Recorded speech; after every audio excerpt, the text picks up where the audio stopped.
This is SSPTV News, brought to you by Samsung Productions and the Hazleton Standard Speaker. A historical look at redistricting in the Commonwealth of Pennsylvania. That story and more next.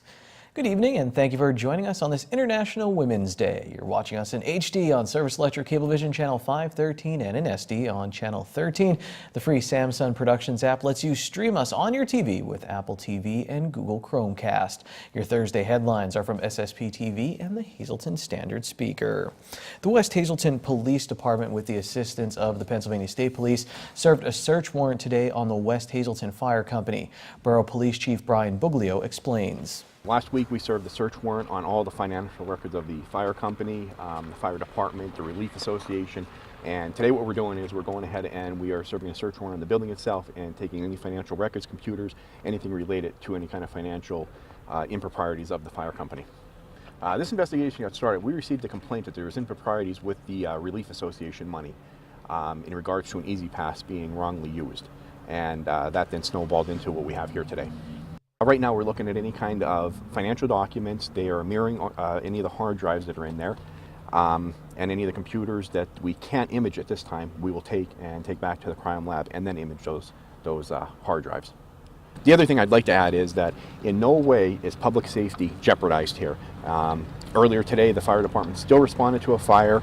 The fire department is still operating full force, and anything that we are doing does not interfere with the fire company or anything that has to do with the fire company responding to any kind of incidents. Now, last week we told you that West Hazleton Borough Council appointed retired West Hazleton Fire Chief Bob Ward as the fire department's interim chief. Mayor John Chura said the appointment came after the resignation of Chief Sean Evans for health reasons. Arguments in the Pennsylvania redistricting case are expected to be heard tomorrow by federal judges in Harrisburg. Republican lawmakers have challenged the recent map put forth by the Pennsylvania Supreme Court. The congressional district map is also the focus of this week's history segment.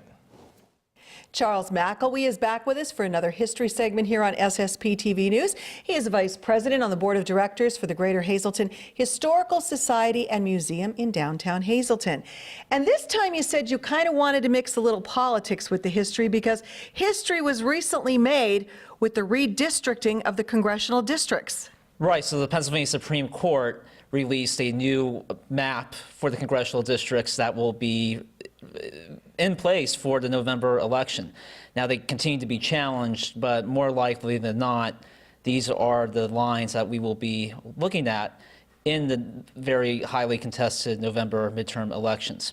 So, first of all, that's historical on its own because in 2015, Democrats picked up seats in the Supreme Court, creating a 5-3 majority, and the number of seats contested was the highest number since the age of William Penn, going back to the 1600s. There were more seats open at any time since then.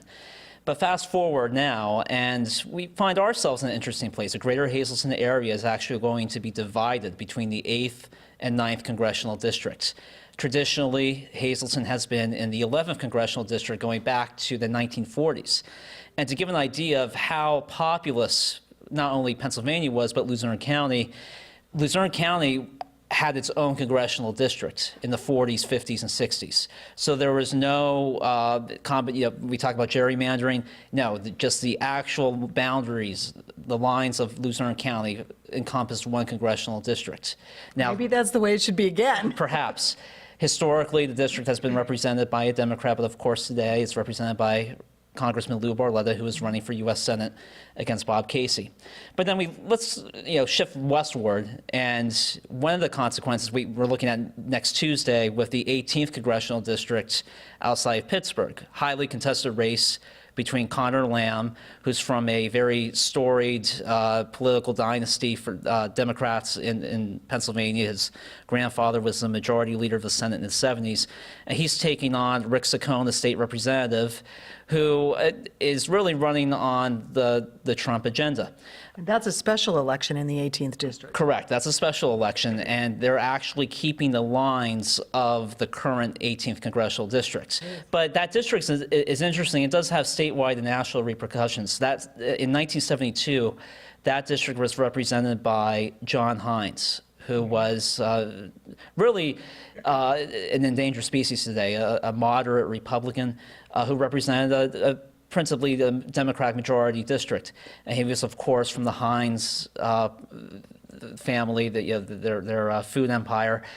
And he represented that district through the 70s, and in 1976 ran for U.S. Senate, and then held that seat until he tragically was killed in 1991. He was on a chartered plane going from Williamsport en route to Philadelphia, and the collide of a helicopter crashed in the schoolyard of a Lower Merion Elementary School. But that district was also represented by Rick Santorum, who got his political career started with Heinz, working on Heinz's 1976 campaign. So you go from Heinz, who was this moderate Republican, to Santorum, who really embodied that working class populism that resonated with Democrats and Republicans in 2016 and helped carry Pennsylvania for Trump.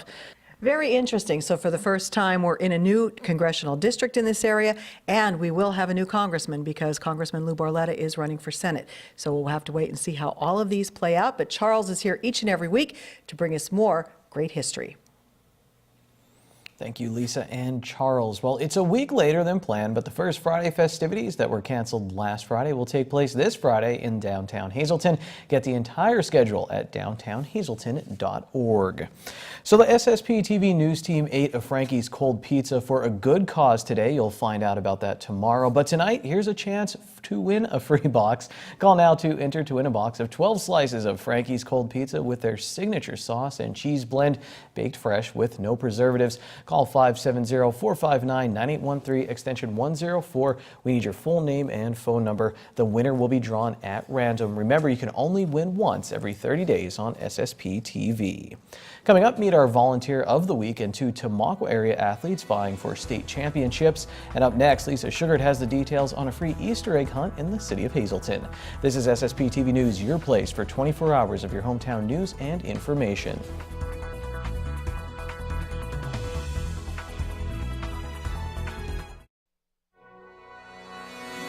This is SSPTV News, brought to you by Samsung Productions and the Hazleton Standard Speaker.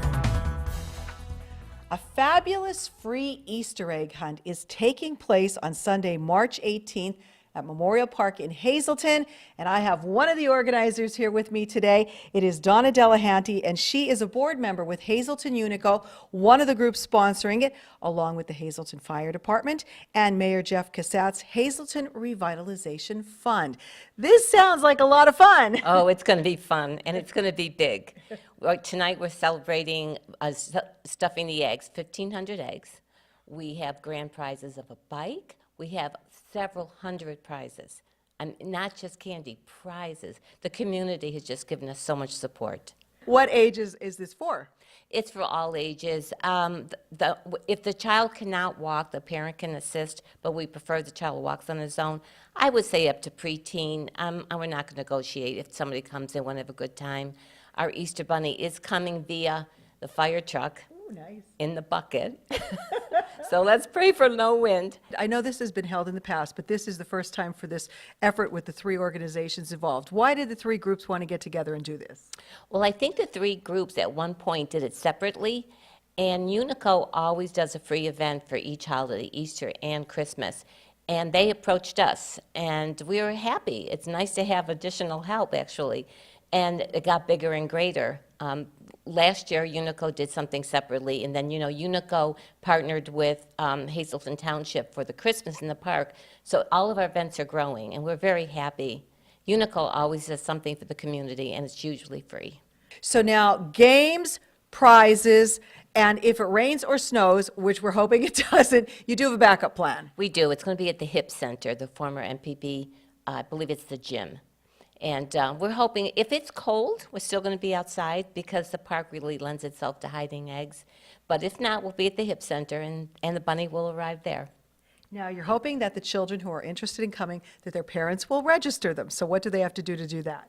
Yes, it would be great if they could pre-register, just so we have a ballpark figure. You can register. Our flyer shows our email addresses. Why is it so important for you to do things for the kids like this? Well, a lot of our children really and truly don't have the opportunities like the big cities. And with Unico and with our mayor and with our fire department, they always try to lend themselves to free activities for kids. And it's fun for kids to be outside and have fun and to acknowledge the holidays regardless of your religion or whatever. You know, it's the bunny day, you know.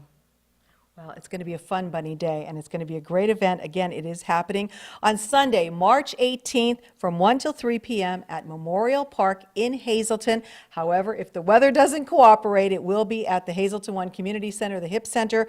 So please register, have your kids come out for a really fun day, and I hope you win one of the fabulous prizes.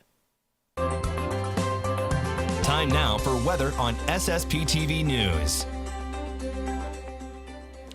Time now for a forecast from the National Weather Service. Tonight, we will have a chance of snow showers, 40% chance of precipitation. It will be mostly cloudy with a low of 22 degrees. New snow accumulation of less than a ½ inch is possible. For Friday, a 50% chance of snow showers, mostly cloudy, high of 33 degrees. New snow accumulation of less than a ½ inch. Friday night, mostly cloudy, low of 22 degrees. Saturday is mostly sunny with a high of 35. Saturday night, partly cloudy, low of 19. And then on Sunday, more sun with a high in the mid-30s. Sunday night is mostly cloudy, low of 23. Monday, a 30% chance of snow showers, partly sunny, high in the mid-30s. Monday night, 40% chance of snow showers, mostly cloudy, low of 23 degrees. Time now to introduce you to our Volunteer of the Week. This is a person, couple, or group who makes this a better place to live, and it's brought to you by Workforce Resources Staffing Company in West Hazleton. With temporary to permanent jobs and seasonal and temporary placements, you must apply in person. Well, it's International Women's Day, and I've been blessed with so many strong, inspirational women in my life. My mom, my mother-in-law, my beautiful and brilliant wife, Allison, plus all of the women here at Samsung Productions. And I get to work with this next woman you're about to meet. It's fitting she's our Volunteer of the Week on this day. Our Volunteer of the Week this week, very happy to have Jocelyn Sturenchuk with us. And Jocelyn, when I met you, it was actually in our studio here, and I think I've told this story on air, was you were fundraising for a cause for the Crohn's and Colitis Foundation of America. And in 2 years, I think you said you raised $10,000 for that. So that was near and dear to your heart. Congratulations with getting this honor. We'll get into some of the stuff you're doing around Hazleton as well. But where did this all start? I mean, you raised $10,000 there, and you have a personal connection to that. But I mean, were you volunteering before that, or? I think I've always had a draw for volunteerism, more so for nonprofits, you know, just trying to help people who are helping other people. My very first fundraising event was March of Dimes, actually, when I worked for McCann School of Business and Technology, and we put together a team, and I got the campus involved, and we raised, I think, $2,500, and that was probably my first big event, yeah. And then we mentioned the Crohn's and Colitis Foundation, and you were actually doing half marathons for that, and you yourself, you're affected by Crohn's colitis? Yes, I have Crohn's disease. I was diagnosed in 2001. So that's why you did all of that fundraising. I remember there were events at Cassatt's Cafe, and then you got me to sign up for Hazleton Power. So I just started following Jocelyn. She has this great spirit. She'll make you want to do things, good things for the community, and that came along, and you're now the executive director of that. Why'd you get so invested? So I always tell people I'm not from here. You know, I was born outside of the area. I was raised in Georgia, and I moved here when I was 15. And if you would have asked 15-year-old Jocelyn where she was going, she was out of here. And something happened along the way when I was in college, and I did an intern for DHAP, for the Downtown Hazleton Alliance for Progress, and I saw these people passionate about something I was passionate about too, and decided that this was actually where, you know, I was meant to be, and the chips fell into place, and I just wanted to help make Hazleton a better place. So you start doing that, and you're doing all these events, and if you're familiar with Art at the Markle, Jocelyn, that's your baby, you often describe it as. It's a beautiful art exhibit event that was on top of the Markle building, the highest floor, beautiful views of Hazleton, beautiful art as well. You put so much into that. That event means a lot to you. It does, and this will be the first time I'm publicly announcing this. Art at the Markle is not happening at the Markle this year. Every year I say this might be our last year because there might be a tenant on the 11th floor, and now there finally might be. So we're calling it Art art by the Markle, and the location is to be announced. Very exciting. It's a wonderful event. Check it out this year. Free to the community to get in, to get excited about art. And Jocelyn, I see it firsthand. You're always doing so much when we're at a power meeting and people have lives, and you'll say, oh, hey, Jocelyn, I can't be here for this or that. You're the one who's always, I'm going to do this. I'm going to do this. What keeps you going with it? I mean, why do you want to keep doing it? I mean, it has to get tiring at times. I guess. Or not. I mean, do you thrive off of it? Because there's people who just love doing it. I do. I mean, I'm busy. I like to be busy. I like to stay involved. And I think it's important that people get involved. So maybe I drive myself on that passion. Why would you encourage others to join or do what maybe not do what Jocelyn's doing at that level, but to get involved in their community or to volunteer for anything, march a dime, something? Sure. It's so fulfilling. I know that sounds cliche, but it is. It is. When you find what you want to give back to, it takes a whole new meaning for you. Whether it's coordinating a fundraising soccer tournament or just raising money, whatever you enjoy doing to help other people, it's a very fulfilling experience. Well, Jocelyn, very deserving of this recognition as Volunteer of the Week, works for Can Do in downtown Hazleton right now, too, or in Hazleton. Again, always just working for the community. Thank you again, Jocelyn. Thank you. And while you're looking at your midday winning lottery numbers, if you do want to get involved, Hazleton Power is having a First Friday Power Hour tomorrow, 5:30 p.m. at the Sage Exchange on Broad Street in downtown Hazleton. Come on down. There's going to be wine. You could sign up to get involved with Hazleton Power. When we come back, we'll talk with two Tamaqua area athletes trying to win state championships.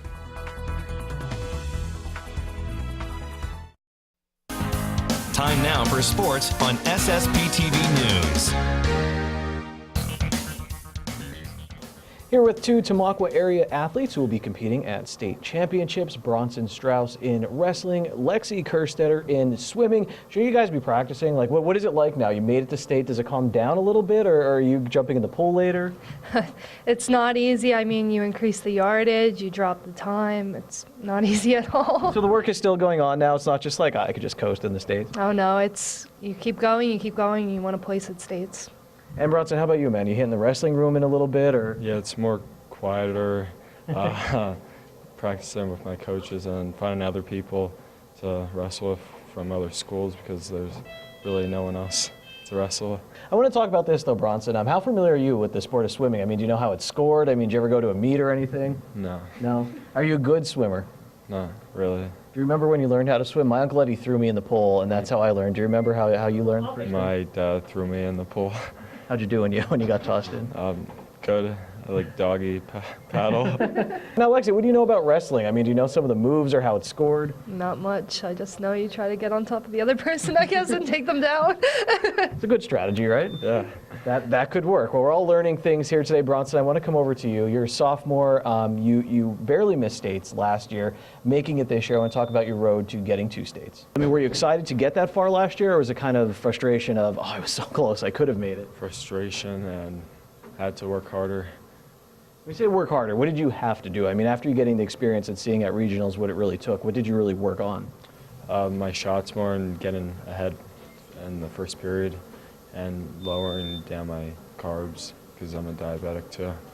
Oh, no kidding. So you have to also factor that in. How much of a challenge has that been in your wrestling career? It's hard, but I get through it. When did you learn that? I mean, when did you find out that you were diabetic? Like 2 years ago. So to make it, take me through this. Now, you finished second at districts. How do you feel it went at districts and regionals? You happy with the results? I thought I could have did better because at districts I wasn't feeling the best, and then regionals I was in the semis and lost the next three. So I thought I could have did better, but. So how do you take that now as you go to states? Because you've qualified for states, and maybe you say, yeah, I left. So you still think you could wrestle a little bit better when you get out to Hershey? Yeah, a lot better actually. What made you fall in love with it, though? Why did you like it? I think I just liked how I glided across the water and jumping in. Like everyone's like, oh, it's so cold, but I'm like, just swim it off. And I like doing flip turns and starts. It's just a way to get out my stress and aggression. When did you realize I'm good at this? Like, this is something not only do I enjoy, but I have some talent in this. Well, 8th grade year and freshman year, I broke my tibia, so I was out for that season, and then I decided to come back sophomore year. And I actually placed at district, second place in the 100 backstroke, so I realized, oh, I'm actually not too bad yet, so why not stick with it? And then this year, being a district champion, it's amazing. I'd never had that feeling before. Take me through the race. What did you say it was 200 freestyle? So 200 free. Take me through the race that you had at district. Well, 200 freestyle, I was seated second with a time of around 2:04. So the girl next to me was a 2:01. So I figured, okay, as long as I stick with her, I'll be all right. And I dove in, and I was right with her the whole time. In the last 2 laps, I was like, okay, you need to push it. You want that gold medal, and that's what I did. I hit the wall, and I had so much excitement. I was like, I won, I won. What's the first thing you thought about when you found out you won? What was the first thing that popped into your head? I thought about my family, my mom, how happy she must be, my grandparents, how they were like, she finally did it. I've been waiting for how long for her to do this. I mean, it seems like you can enjoy it. I mean, you accomplished this district championship, but you want more. I mean, you want to go to states, maybe get a medal at states? I do. It's a big obstacle, but anything's possible. What do you have to do? I kind of asked Bronson, what are you working on to maybe get there? Or what was something you worked on this season to get where you're at? Better turns, better streamline, don't breathe as much. I mean, it's usually 3 strokes for every breath, but I'm trying to work on maybe 4 or 5. Well, good luck to both of you as you compete for state championships. I thank you so much for your time here today. Bronson will be wrestling this weekend. Lexi will be swimming in 2 weeks. That's at Bucknell, right? Bucknell and out at Hershey this weekend. Look out for the 2 Blue Raiders. Good evening, everyone. Here's today's talk of the town. Girardville will be hosting their 15th annual Irish Day Parade on Saturday, March 24th at 12 noon. Parade activities begin at 10 a.m. with an Irish Mass at St. Vincent's Workshop Center. For more information, you can call the number on your screen. And that's today's Talk of the Town. SSPTV News would like to send our sincere condolences to the family and friends of these recently departed. Patricia Angelo of Hazleton. Mass is Friday at 11 a.m. at Most Precious Blood Church in Hazleton. Friends may call Friday from 9 to 11 a.m. at the church. The Firo Funeral Home in Hazleton is in charge of the arrangements. Roy E. Mickey Onst of Nesquehoning. Service will be held March 17th at 11 a.m. at Zion Lutheran Church in Nesquehoning. The Joseph S. Bolowski Funeral Home in Nesquehoning is in charge of the arrangements.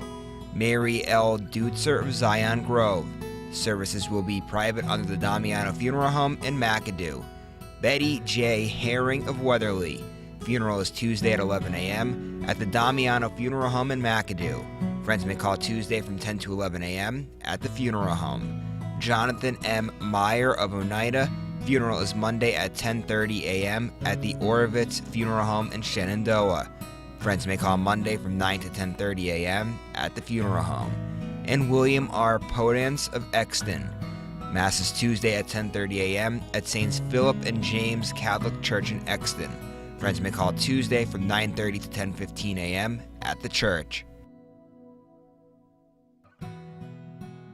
Attention pay-per-view subscribers! If you see your name now on SSPTV News, you can call in and win a free movie from Service Electric Cablevision.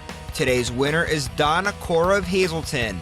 Call now and leave a message at 570-455-7267 extension 104 for your free movie.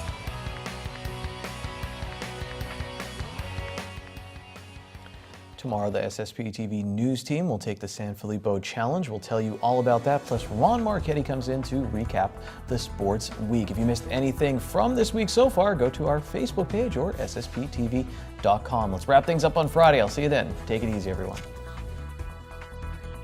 Watch us online anytime at ssptv.com and follow us on Facebook and Twitter.